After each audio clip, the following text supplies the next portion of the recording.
Hello guys, তো তোমরা সবাই কেমন আছো? তো আমি ভালো আছি। আর এখন দেখো বৃষ্টিতে ভিজছি, মানে এত পরিমাণে বৃষ্টি হচ্ছে, রান্না করতে করতে চলে এলাম বৃষ্টিতে ভিজতে। মানে মা তো জানো পড়ে গিয়ে হাতে পায়ে ভেঙে ফেলেছে, মানে লেগেছে, হাতটাই ভেঙেছে, পা ভাঙেনি কিন্তু ভাঙা পা ছিল ওইটাতে লেগেছে বলে।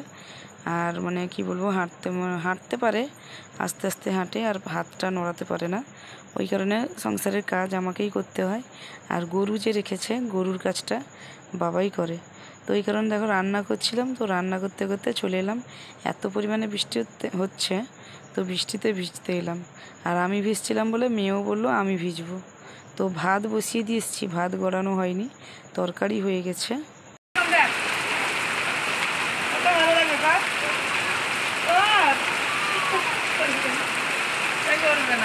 তো ভাত বসিয়ে দিয়ে এসেছি, কিন্তু ভাত গড়াইনি, তোমাদের দাদাই ভাত গড়িয়েছে। আর মেয়েকে বলছিলাম একটু উপরের দিকে মাথা করতে, মুখ করতে, তো বৃষ্টির ফোঁটাটা কেমন পড়ছে একটু অনুভব করতে, কিন্তু সে কিছুতেই নিচ্ছিল না, মাথা নিচু করেই ছিল। তোমাদের দাদাকে বললাম একটু ভিডিও করে দিতে, সে ভিডিও করে দিচ্ছিল।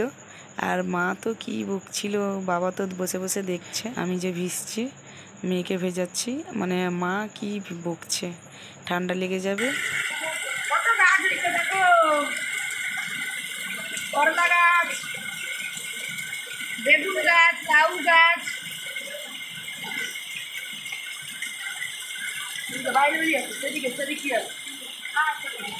তারপরে ভাবলাম যে একটা জায়গায় দাঁড়িয়ে দাঁড়িয়ে ভিজতে ভালো লাগছে না, একটু বাইরে বেরিয়ে যাই।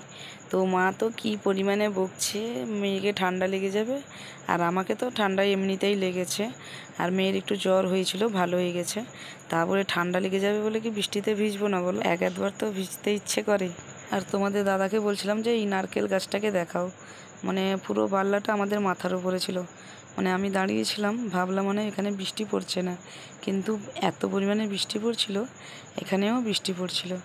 আর মা বললো এই যে মানে নিচে যে কলা মাছাটা পড়ে আছে, তো ওইটাকে উপরে তুলে দিতে আর কি, তো ওইটা তুলে দিচ্ছিলাম। তারপরে এখানে শিলা কুলের গাছ হয়েছে, ওখানে দাঁড়িয়ে দাঁড়িয়ে আমি আর মেয়ে মানে গাছটাকে নাড়িয়ে পাতা থেকে জলটা ঝরাচ্ছিলাম আর কি।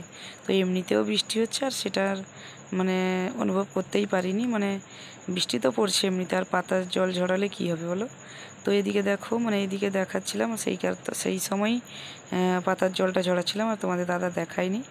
আর বাইরে এত পরিমাণে জল জমে গেছে কেন বলো তো, এই যে খড় ফেলেছে তো ওই কারণে, তো জলটা আস্তে আস্তে করে যাচ্ছিল, তো এই কারণে মানে পুরো বাইরে জল পুরো জমে গেছে। আর খড় ফেলার কারণ হচ্ছে কি বলো তো, মাটি পুরো ধুয়ে চলে যাচ্ছে, তো ওই কারণে খড় সব ফেলেছে। আর এদিকে সব গাছ লাগিয়েছে মা, ফুল গাছ, লঙ্কা গাছ, আর এখানে দেখো আকন্দ গাছও হয়েছে। তো আর আমাদের এই যে তুলসী মন্দিরটা না, বড় একটাই ছিল, পড়ে গিয়ে মানে ভেঙে গেছে, ওই কারণে ছোট হয়ে গেছে। আর জেঠিমাদের দিকে তো উঁচু আছে, ওই কারণে তাদের ওদিকে জলটা জমেনি, আমাদের বা উঠোনে আর কাকুদের উঠোনে পুরো জল জমে গেছে, পুরো মানে প্রচুর পরিমাণে জল জমে গেছে। তারপর অনেকক্ষণ বৃষ্টিতে ভিজছিলাম। আর আগে বৃষ্টি হলে, মানে বিয়ের আগের কথা বলছি, তো বৃষ্টি হলে কোনো দিনও বাইরে বেরোতাম না। আজকে বৃষ্টিতে ভিজছি, মানে বা কেরালায় ভিজি, ছাদে উঠে গিয়ে ভিজি, আরও দেখেছো, কিন্তু এখানে কোনো দিনও বেরোতাম না কারণ কাদার জন্য। কিন্তু আজকে ইচ্ছে হলো, এই কারণে ভিজছি। আর মেয়ে তো কাদাতে পাই পড়ছে না, মানে নিচে নামছে না, ওই কারণে আমি তাকে একটু রাস্তার দিকে নিয়ে গেলাম, কারণ সেখানে একটু দাঁড়িয়ে দাঁড়িয়ে সে লাফাতে পারবে বা নিজের ইচ্ছেতে একটা ভিজতে পারবে। তো দেখো নামানোর সাথে সাথে সে লাফাচ্ছে কেমন, আর আমিও একটু লাফালাম।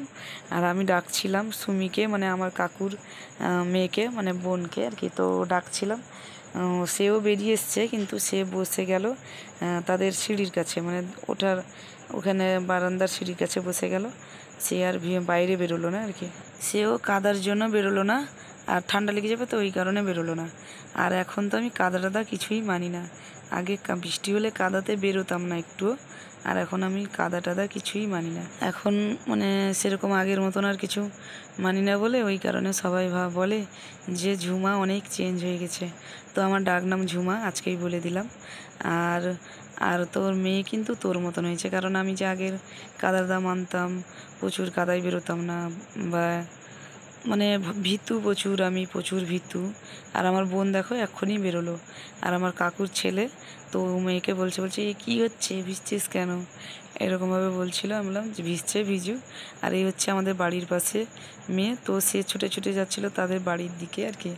তারপরে আবার কিছুক্ষণ পরে ছুটে ছুটে এলো ভিডিও করবে বলে। আমার বোনকে বলছিলাম, আমার কাকুর মেয়ে বোনকে বলছিলাম যে বেরিয়ে আয়, তো সে বেরোচ্ছে নাই কিছুতে আর কি, বেরোচ্ছে না। তো সেইখানে বসে বসে একটু ভিজছিল, তো তাকে টেনে বের করানোর চেষ্টা করছিলাম, যে বললাম ধর একে টেনে বের করব, কিন্তু সে কিছুতেই বেরোচ্ছিল না। ওই কারণে তাকে আর আমি জোর করিনি।